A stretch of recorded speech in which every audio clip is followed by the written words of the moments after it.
Well, I think it's very disappointing that the Brexit process has now been entrusted to Jeremy Corbyn and the Labour Party, and I think that the result will almost certainly be, if Corbyn gets his way, that we remain in the customs union, so that we can't control our trade policy, the huge areas of lawmaking we can't control, and Brexit is becoming soft to the point of disintegration. Well, I think Parliament should think about our responsibilities, they should think about what people were promised in 2016, and they should deliver a Brexit that really allows us to take back control of our money, our borders and our laws. And this really doesn't qualify, because you don't take back control of your laws, and you can't do free trade deals if you remain in the customs union.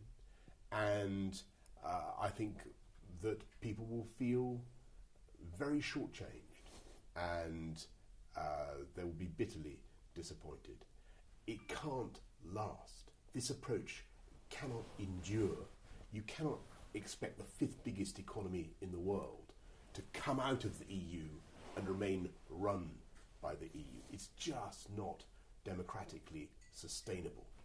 And for those of us who campaigned for Brexit and who believe in it and who believe in the opportunities of Brexit, it is bitterly disappointing. What I hope is that there is still time for the Prime Minister to get an improvement to the deal that she has, or just to get her existing deal through, which is frankly better now than the chaos of having a Corbyn-controlled customs union.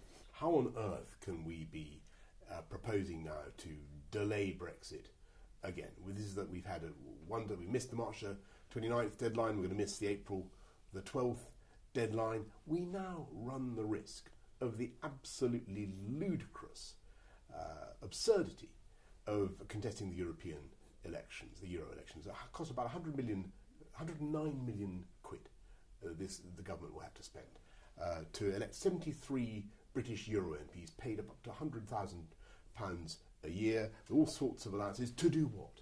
To sit in Strasbourg doing exactly what? What manifesto will they stand for election? The thing is satirical now.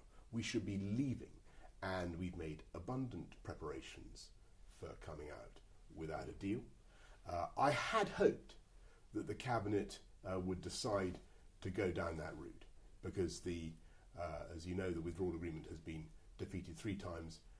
You could manage a perfectly, as the Prime Minister herself has said, you could manage a perfectly successful no-deal outcome. And I think that is what the public want. What we need to do is get Brexit done. And I'll be absolutely clear, we also need a change of approach.